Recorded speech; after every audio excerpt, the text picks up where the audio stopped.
Delhi AI సమిట్లో జరిగిన incidents డైరెక్ట్గా ఇండియానే shock చేసింది. రీసెంట్గా ఢిల్లీలో అయితే ఏఐ సమిట్ జరిగింది. దీనికి పెద్ద పెద్ద లీడర్స్ లైక్ సుందర్ పిచ్చే అండ్ నరేంద్ర మోడీ ఇలాంటి పెద్ద లీడర్స్ అందరూ ఈ ఈవెంట్కి అయితే అటెండ్ అయ్యారు. ఇండియాని ఏఐ సూపర్ పవర్గా చేద్దామని వీళ్ళు అందరూ మెయిన్ గోల్.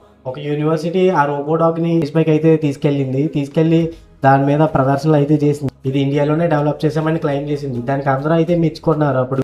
కానీ కొన్ని రోజులకి సోషల్ మీడియాలో అయితే ట్రూత్ అయితే బయటపడింది. ఇది ఇండియన్ ప్రోడక్ట్ కాదు, చైనా కంపెనీ యూనిటరీ రోబోటిక్స్ చేసిన కంపెనీ అని క్లియర్గా ఒరిజినల్గా అది యూనిటరీ గోటు కంపెనీకి చెందింది. గోటు ఇది ఆల్రెడీ మార్కెట్లో అయితే అవైలబుల్గా ఉంది. దీని ప్రైస్ వచ్చేసి ల్యాక్స్లో ఉంటుందని అయితే మనకి క్లియర్గా అయితే చెప్పారు. బట్ ఈ విషయం గురించి మనం ఫుల్గా అవేర్నెస్ అయితే తెచ్చుకోవాలి. వీడియో అయితే ఫుల్గా సోషల్ మీడియాలో వైరల్ అయిన కాంట్రవర్సీస్ అయితే బయటపడ్డాయి.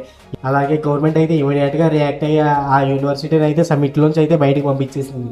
ఈ ఇన్సిడెంట్ మనకు ఒక క్లియర్ మెసేజ్ని అయితే ఇస్తుంది. ఇండియన్ ఫ్యూచర్ స్ట్రాంగ్ కావాలంటే ఇలాంటివి కాదు, మనకి స్ట్రాంగ్ ఇన్నోవేషన్స్ కావాలి. దీని గురించి మీ ఒపీనియన్ ఏంటి కింద కామెంట్ చేయండి.